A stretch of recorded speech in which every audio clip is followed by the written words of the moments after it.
Biraderim sana harcadığı emeklerin boşa gitmediğini görseydi bahtiyar olurdu. Onun bahtiyarlığı bana nasipmiş. Size layık olmaya çalışmaktan başka gayemiz yoktur sultanım.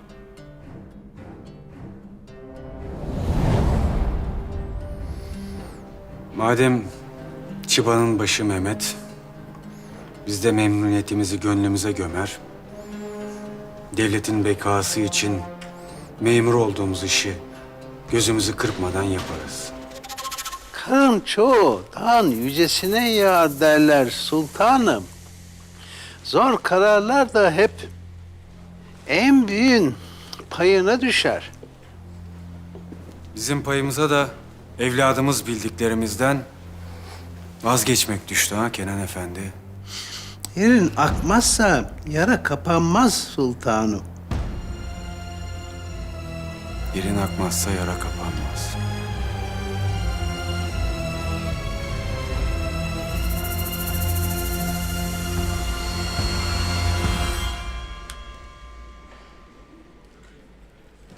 Ya ben de beklemezdim Şehzade Mehmet'ten bunu. Ummadık taş baş yarar işte paşam. Her şey gün gibi aşikar Mustafa. Şimdiden mahkum ettiniz yani Şehzade Mehmet. Öyle mi? Yok be oğlum ne mahkum etmesi. O kendi kendini mahkum etmiş zaten kalkıştığı bu işle Mustafa'm.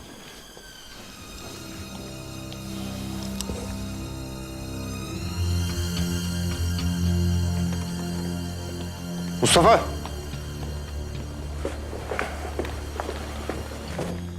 Paşam, Mustafa'm uyurken bile tek gözü açıktır. Bu Şehzade Mehmet meselesinde de vardır bir bildiği. Ona güvenmemiz lazım. Bugüne kadar bizi hiç yanıltmadı.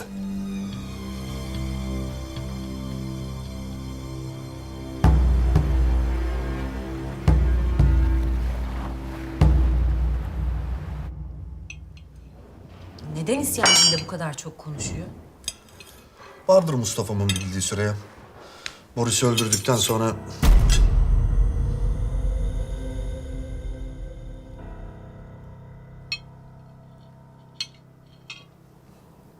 Boris öldü mü? Öldü. Sen bilmiyorsun değil mi? Ne zaman? Bugün Süreyya. Nasıl? Mustafa'mı ateş etmiş, yaralamış. Mustafa'm da ıskalamaz tabii. Vurmuş, öldürmüş şeytanı. Cenaze merasimi. Merasim falan yok. Denizdeki balıklar kaldırmıştır cenazesini zaten.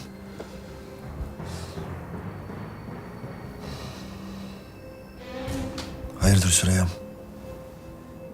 Seni de gören o şerefsizin arkasından ağlayacaksın zanneder.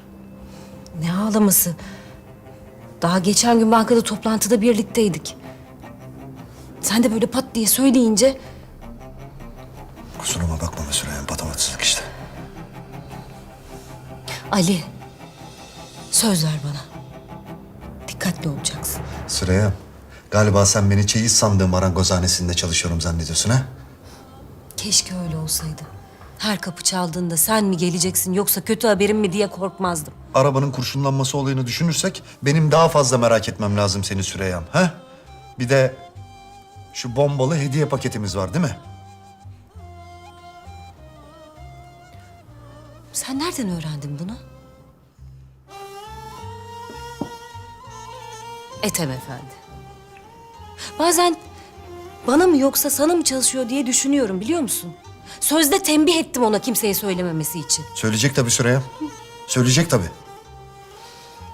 Sana, yavrumuza bir şey olursa ben ne yaparım? Ayrıca onlardan önce senin söylemen lazımdı bana. Yine delirirsin elinden bir kaza çıkar diye söyleyemedim. Süreyya'm, elimden bir kaza çıkmaması için evet delirmemem lazım.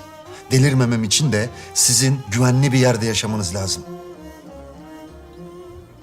Nerede? Karamürsel'e gitmelisiniz Süreyya'm. Kimsenin bilmediği bir yere.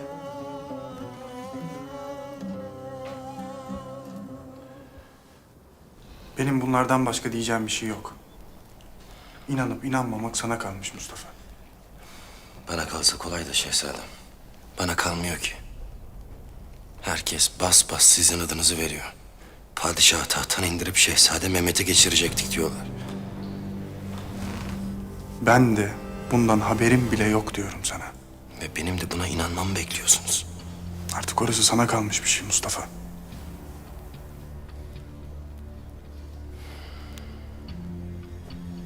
Git evine yat dinlen. Bizim için helak ediyorsun kendini.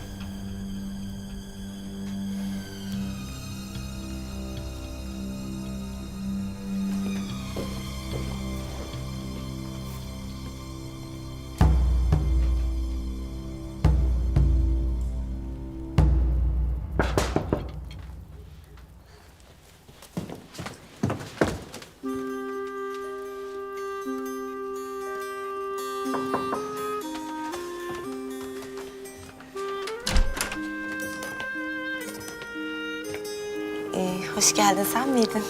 Hoş buldum.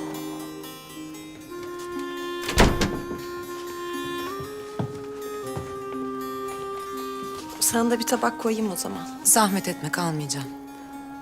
Niye ki? Davut Paşa'nın anahtarını alıp gideceğim. Akşam bu vakti nereye gidiyorsun? Kal, sabah aydınlıkta gidersin. Merak etme, sen anahtarı alabilir miyim? Şuradaydı.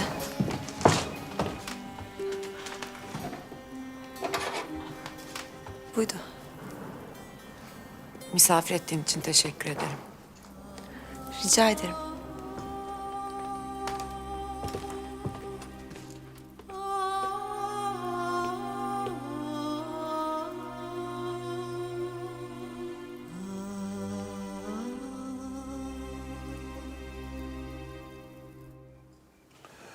Şah, daha sağlam hamleler yapabilmek için lüzumunda en kuvvetli taşını feda etmekten kaçınmayacaksın Efendi Cemil.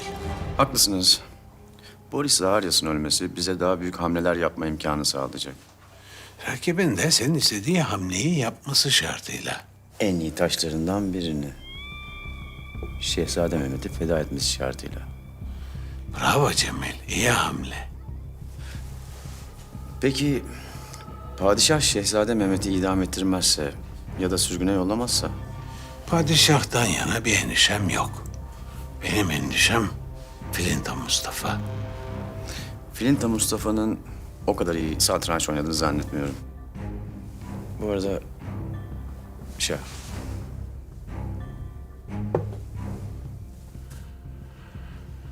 Muhtemelen değildir Efendi Cemil. Lakin Mustafa'nın hissiyatıyla ve devletine olan bağlılığıyla hareket ediyor. Bu da onun beklenmedik hamleler yapmasını mümkün kılıyor.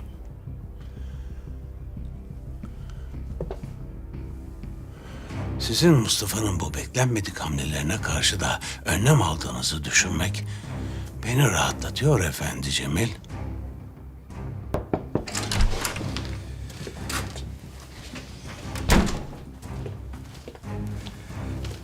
Beni emretmişsiniz Yüce Efendi. Ben emretmedim Padre. Yeni efendin emretti.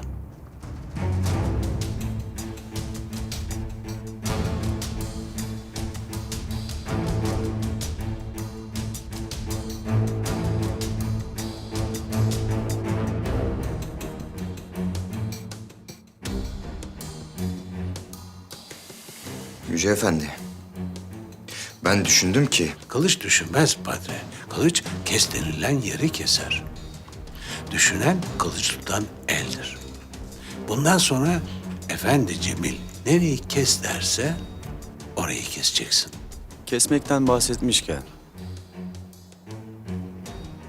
önce şu saçlarından başlayalım.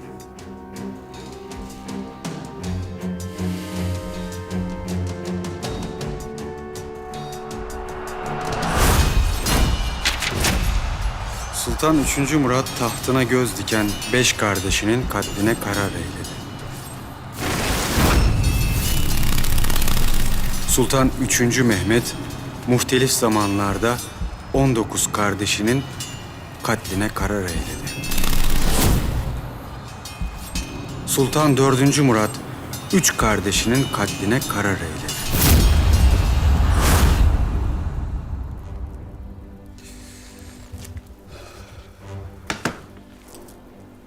Bizden sonra gelecek olanlar bu meselenin derinine inmek istediklerinde onu dönemin şartları içerisinde değerlendirmelidir.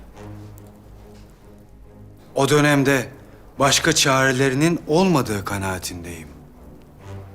Elbette çocuk yaşta bir şehzadenin isyan düşüncesi olamaz. Lakin onu kullanmak isteyen iblisler her dönemde vardır. Tıpkı bugün olduğu gibi.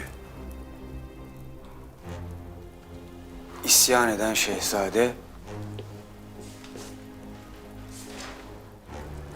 Devam et dilsiz katip. İsyan eden şehzade idam edilir.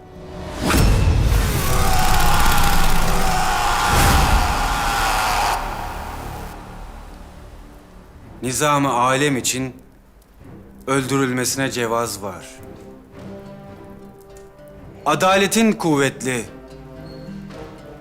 kuvvetlinin de adaletli olması lazım gelen yer işte tam da burası.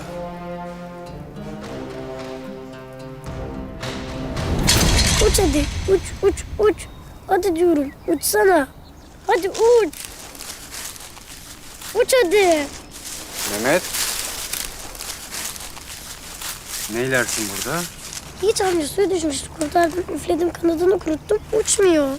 Onu kendi haline bırak. Cenab-ı Allah en doğrusunu bilir.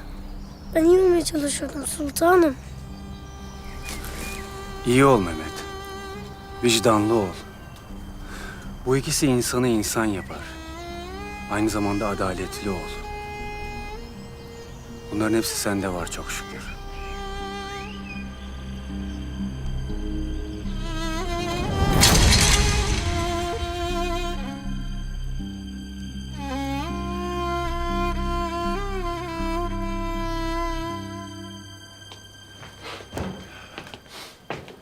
Beklemeseydin keşke. Olur mu öyle şey? Üşüdüysen ateşi de harlayayım biraz. Yok iyi.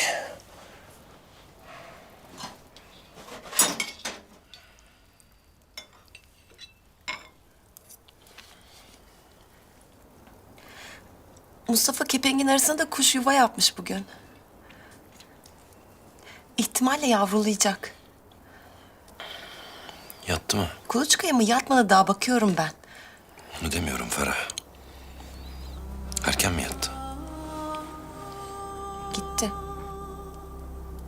Nereye? Babasının evine. Sen mi yolladın?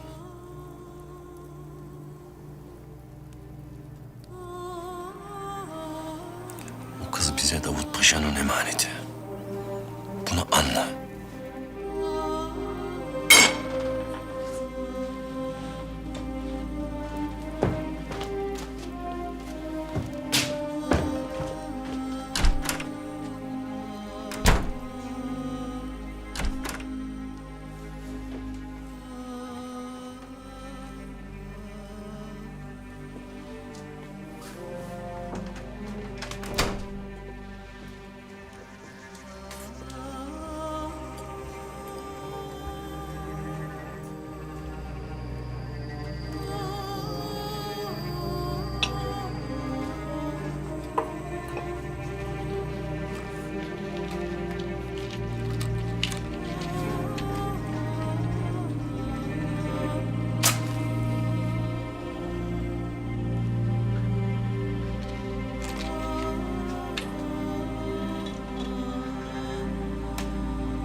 Hilal. Kızım. Kızım. Beni unut. Beni affet.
Derdin ne senin? Ben hayatın tehlikede diyorum. Sen sokak süpürgesi gibi oradan oraya dolaşıyorsun. Merak etme, bütün yol boyunca adamların peşimdeydi. Hatta bir ara atlatayım mı dedim, sonra yazık. Benim yüzümden döversin, kovarsın filan. Sana eğlenceli geliyor belli. Ama bu meselenin oyun kaldıran bir tarafı yok. Bir söz verdim ben. Davut Paşa'nın emanetisin bana. Öyle keyfine göre hareket edemezsin. Çok mu keyifli görünüyorum oradan?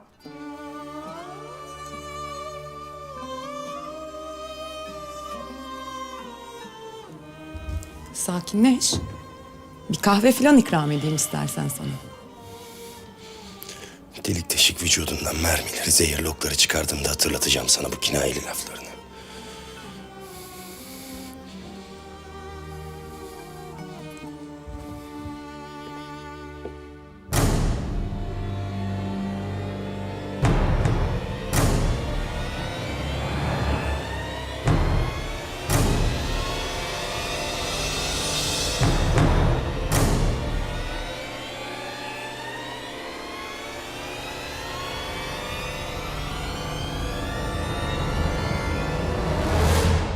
İşte bir milleti yok etmek, milletin istikbale dair ümidini yok etmekle mümkün olur ancak. Yapacağımız bu işte. Milletin ümidini kesene kadar Osmanlı'yı içten ve dıştan karıştırmak. Bu hususta çok istikrarlı olduğunuzu söylememe izin verin Bay Miloş. İstikrar iktidara giden yolun en büyük yoldaşıdır Server. Perdeven manşetleri hazır mı? Hazır efendim. Osmanlı'nın istikbalini zindana kapatamazsınız. Milletin ümidi zincire vurulamaz. Gayet güzel. Lakin daha hırçın. Halkın genç şehzade için isyan etme raddesine geleceği bir manşet bulmak lazım. Şuna ne dersiniz? Taht kurusu. Çok ağır. Fakat çok iyi. Bu olsun. Bir de tahta kuruların delik deşik ettiği bir taht çizsin ressamlar. Yanına onu da koyun. Emredersiniz efendim. Muradımız anlaşılsın. Muharirler de Şehzade Mehmet'in ne kadar büyük bir hürriyet kahramanı olduğunu anlatsınlar. Diğer gazetelerin yazıları ne alemde? Onda da emrettiğiniz üzere şehzadenin hainliğinden, tez vakitte idamın şart olduğundan ve sürgünün ihtimal dahi olmadığından dem vuruyoruz. Hala. Son hallerini neşredilmeden evvel görmek istiyorum. Baş üstüne efendim. Unutmayın Servet Mithat. Önce ümidi tüketmeliyiz. Ümidi tüketilen bir millet başı kesik horoz gibidir. Dönüp dolaşıp geleceği yer bıçağı tutan elin ziyafet sofrasıdır.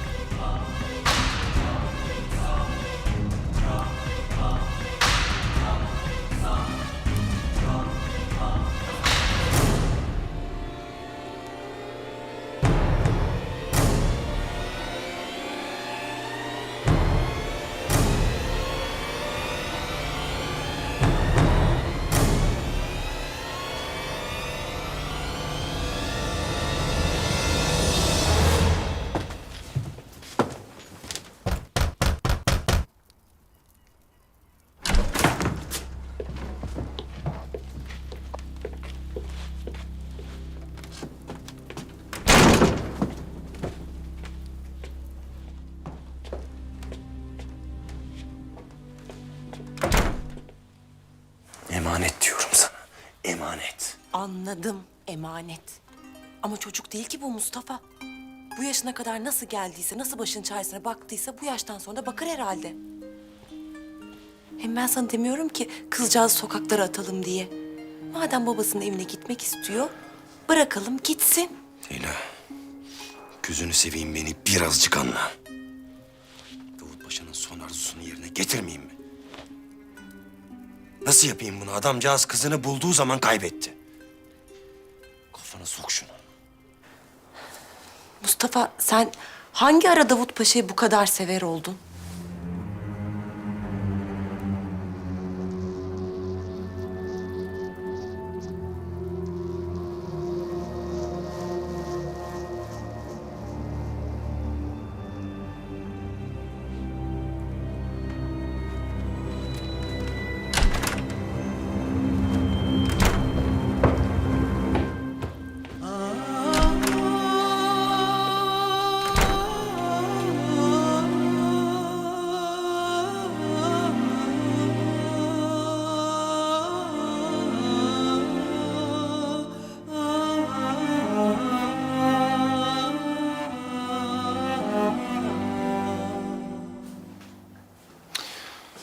odanın eski hali içimi karartıyordu.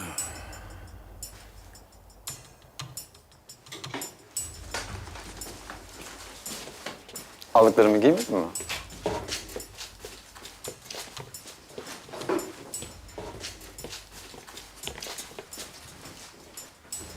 Padre! Bu arada bu tabloyu tabibe Leyla Hanım'ın çalıştığı hastaneye hediye. Kim gönderdi diyelim? Kim gönderdiğin? Boris Zaharyas. Hayır hayır. Emir deyin. Avam Emir. Bu arada hemen manastıra gitmeni istiyorum. Sebebini sorabilir miyim? Elbette sorabilirsin.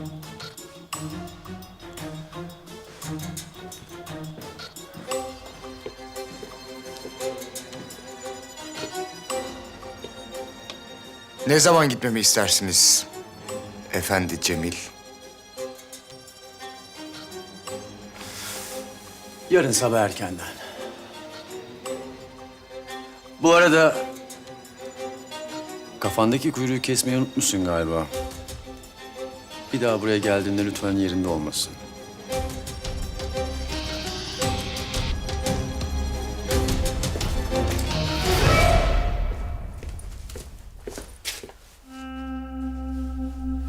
Ne dersiniz efendi Cemil?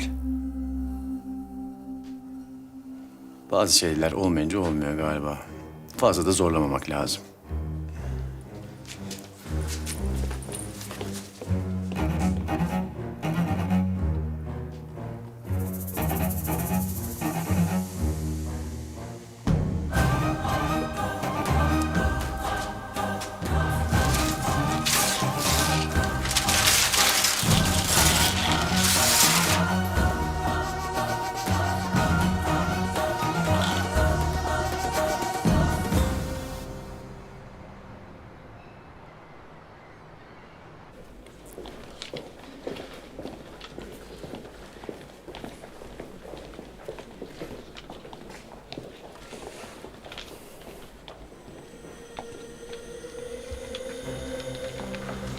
Hayırdır Mustafa'm? Bize yardım etmesi gerek. Yıllardır dahil olduğu kardeşlik teşkilatı hakkında ondan daha fazla bilgi sahibi olan biri yok. Ya onun kardeşleri de bizimle aynı şeyi düşünüyorlarsa Mustafa'm? Ya o yamyamlar da bizim teşkilatın içini dışını öğrenmek istiyorlarsa? Celal mi verdi diyorsun yani Emre?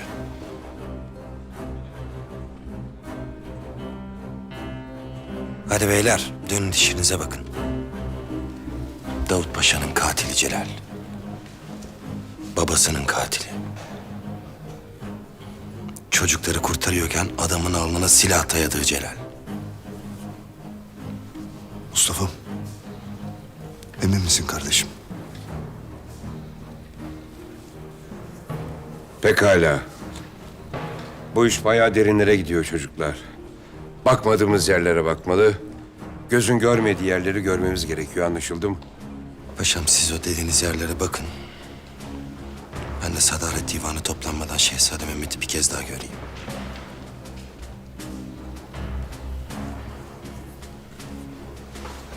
Farah sana emanet. Ne?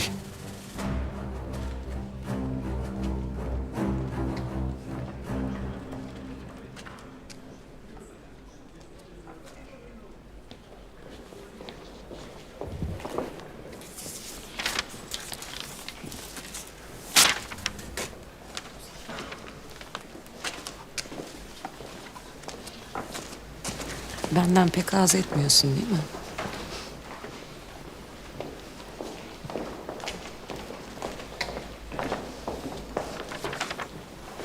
Teşekkür ederim.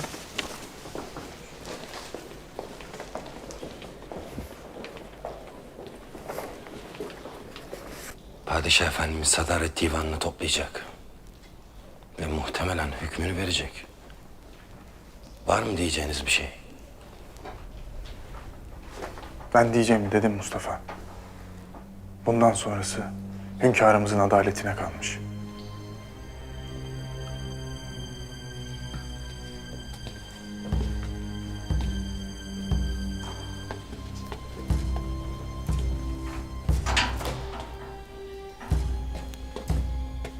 Evet. Kardeşim. Abi, nereye zahmet ettin buralara kadar? Ne zahmeti Mehmet? Uğradığım bu haksızlığı, bu zulümün yanında yalnız mı bırakacağız biraderimizi? Bir haksızlık var. Ama zulüm yok Allah'a şükür.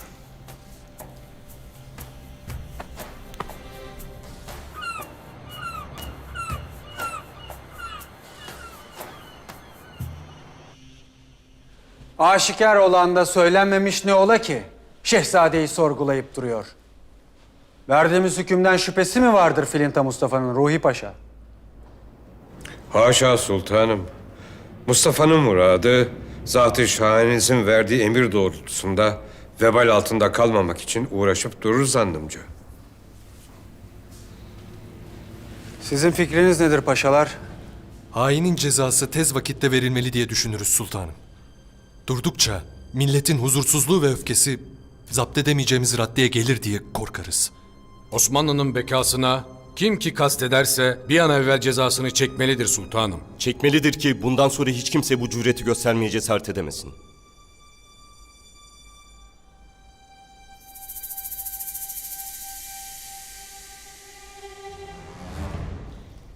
Zindana düştüğünden beri amca sultanımızın kapısında kaç sabah zor ettim. Sarayın duvarlarının dili olsa da konuşsa. İçinde bulunduğun durumu, bu acı durumu şeker edip izah ettim kendilerine. Valide sultanımız kaç kez huzuruna gitti. Validemiz de, ben de günahsız olduğunu biliyoruz. Biliyorum abi, biliyorum. Geç otur şöyle. Benden fazla heyecan duymaktasın. Sen burada mı uyuyorsun? Yok, burası oturma odan. Tabii ki burada uyuyorum abi. Allah seni düşürmesin. Amin. Amin kardeşim, amin. Tez zamanda seni de kurtarır inşallah Yüce Rabbim. İnsan suçsuz olduğunu bilince bu oturmaya çekindiğin döşekte, iliklerine nüfuz eden rutubette, anca incecik bir huzmesini görebildiğin güneşte çekilir hale geliyor be abi. Buna da şükür.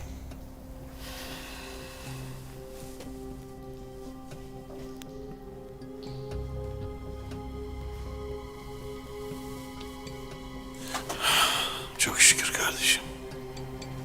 Çok şükür.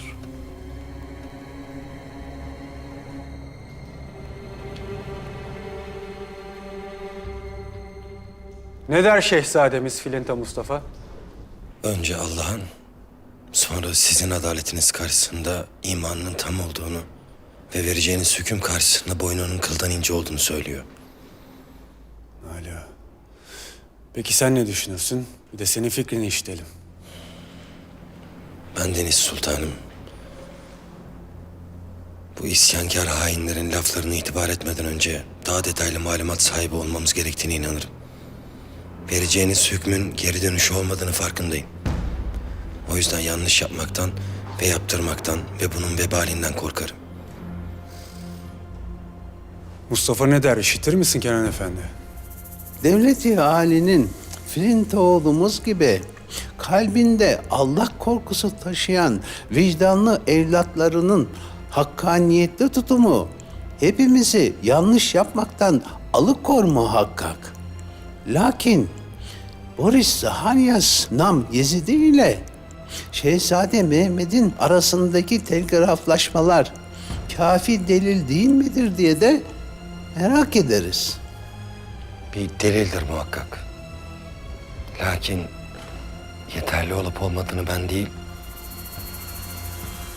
ancak kadılık makamı bilgili olabilir. Şehzade Mehmet'i mahkeme etmeye kalkarsak, millet bizim hüküm vermekten aciz olduğumuzu düşünmeyecek midir Filinta Mustafa? İhtimaldir ki düşünebilirler. Ancak canınıza kastedenleri bile kadılık makamına havale ettiğinizi öğrenince adaletiniz karşısında boyun eğecektir bu millet. Ahirette hesabını veremeyeceğimiz hükümlerden Allah'a sığınırız. Sen ne dersin kadı meselesine Kenan Efendi? Mustafa oğlumuzun gönlü pek yüce. Lakin devlet tecrübesindeki zafiyet tehlikenin büyüklüğünü görmesine mani olmasından korkarız. Biz kendi tecrübemizden biliriz ki bu millet hep mazlumlardan yana olmuştur. Şu halde mazlum olan hükümdarlık mührü elinde olan değil, zindanda hapis olandır milletin nezdinde. Mustafa oğlumuzun endişesini Şeyhülislam Efendi'nin vereceği fetva ile bertaraf etmemiz mümkündür sultanım.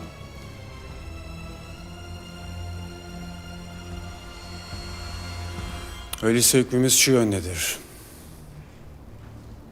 Gönlümüz kabul etmese de aklımız Şehzade Mehmet'in suçlu olduğunu söyler. Binaenaleyh bu kararı verirken aklımıza ve gönlümüze değil, kanuna ve kitaba danışarak halletmeye karar verdik. Şehzade Mehmet mahkeme edilecek. O halde sultanım, Üsküdar Kadısı Muharrem Efendi boş için biçilmiş kaftandır.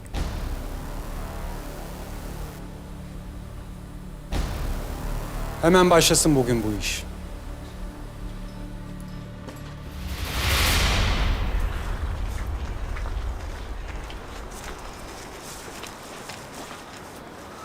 Hadi benimle, hadi! Ağaç olduk beklemekten. Bir faytonculuğumuz eksikti.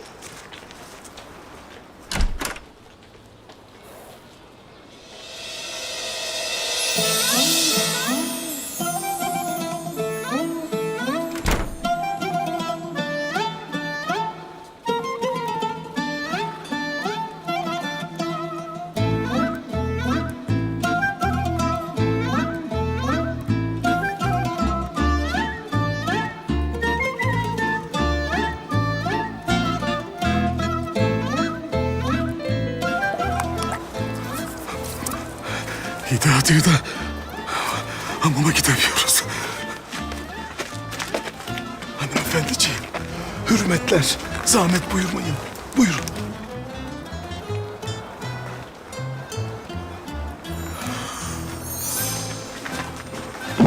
Hele şükür Allah'ım. Bir saniyenizi istirham ediyorum.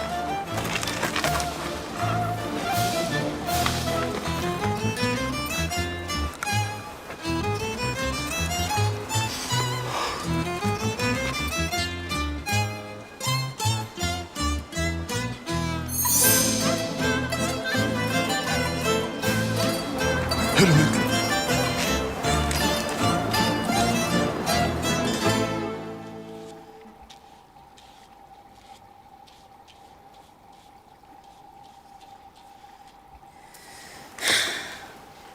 Baba bu olmuyor galiba ya.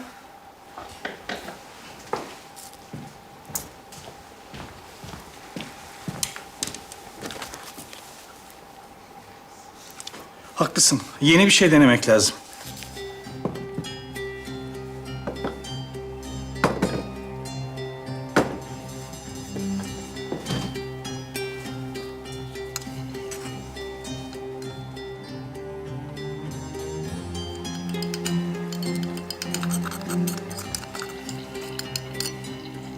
Su mu sirke mi?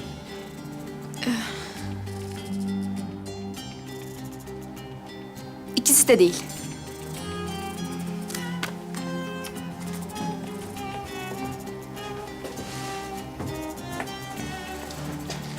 Hinduil. Aferin çırak. Tuzağa düşmedin. Kalfa. Hint yağı.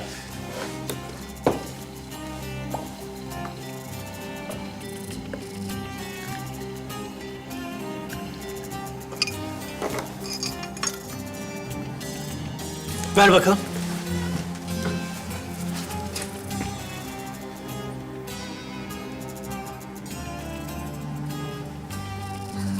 Oldu galiba baba. Oldu.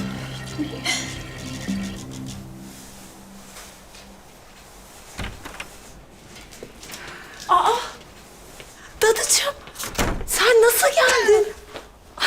Hoş geldin. Ay iyi ki geldin. Nereden geldin? Ay dur kız, hepsini anlatacağım. Yavaş yavaş. Nur Sultan Hazretleri öyle bir araba yollamış ki Adapazarı'na. Herkes böyle cumbalardan yarı beline kadar sarktı. Ben de bohçamı kaptım, kuruldum arabaya. Buraya kadar geldi. Dadıcığım iyi ki geldin. Ya sen gün gibi doğdun böyle buraya. Önce evine gittik. Dediler ki hastanede. Sonra arabacı beni buraya getirdi. Geldik o yabani. Ben hayatımda böyle muazzam bir yolculuk yapmadım. Bekri Efendi. Buyurun Dadı Hanımefendi Hazretleri. Bekri Efendi. Yenge Hanım, hürmetler. Bekri Efendi sen mi getirdin dadımı? Ne haddimize. Kendisi bugün melaike kanatlarını takmak istememiş. Bendenizi şereflendirdi. Bahtiyar etti. Nur Sultan kız ağası Filinta Mustafa'ya rica etmiş. Aldım getirdim. Hamdü senalar olsun. Ta Adapazarı'nda. Böyle bir hanımefendiyi Adapazarı'ndan değil, Çilsettin'den tutar getiririm. Bir defa elini şıklatması yeterli. Ödepsiz. Tamam Bekri Efendi sağ ol. Sen dadımın eşyalarını bizim eve götürebilir misin? Götürür. 10 numarada tefriş yaparım. Sakın. Sakın rica edeceğim. Doğru. Çok doğru. Yuvayı dişi kuş yapar. Eşyaları taşıması bende. Tefriş. Zat halinizde. Hürmet ederim.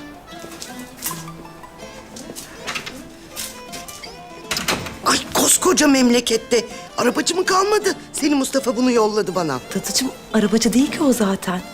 Sorma ortalık fena karışık burada. Ha eli silah tutuyor diye demek ki Mustafa onu gönderdi sana. Yani bu sabit mi? Yok. Eşkıya. Yani eski eşkıya. Hanımefendi Hazretleri, çiçeğinizi faytonda unutmuşsunuz.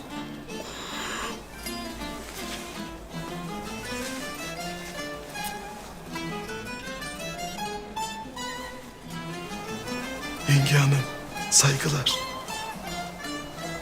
Hürmetler.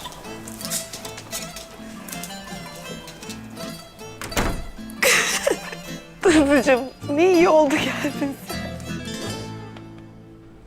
Madem sultanımızın hükmü bu yöndedir, biz de kendi fikirlerimizi bir kenara bırakıp Mustafa'ya yardımcı olalım değil mi? Herhalde paşam. Ben 5 yaşından beri bir gün olsun Mustafa'mdan ayrılmadım. Önce Allah'a, sonra da kendimden çok Mustafa'ma güvenirim. De, hala çıbanın başının Şehzade Mehmet olduğunu düşünüyorum Mustafa'm. Ben sana söyleyeyim kardeşim. Pekala. Söyleyin bakalım çocuklar, nasıl bir yol tutalım ha? Düşünüyorum paşam. Yahu yeter. Bana ikide bir paşa paşa deyip durmayın yahu. Nerede kaldı benim paşalığım ha? Biz karşımızdakinin paşalığını omzundan değil, yüreğinden anlarız paşam. Kadının karşısına çıkmadan evvel dişe dokunur bir şeyler bulmamız gerek. Ben bir şey söyleyebilir miyim? Sineğin başını ezerim diyeceksin ama biz onları çoktan geçtik be Farah. Çoktan. Mevzu sinek değil. Sineğin olmasını istemiyorsak bataklığı kurutmamız lazım değil mi? Hüseyin! Buyurun abi. Hanıma yardımcı olacaksın. İstediği evrakları ver, suallerini cevapla. Hangi bilgiyle alakadar oluyorsa gelip bana haber vereceksin. Baş üstüne abi. Kolay gelsin.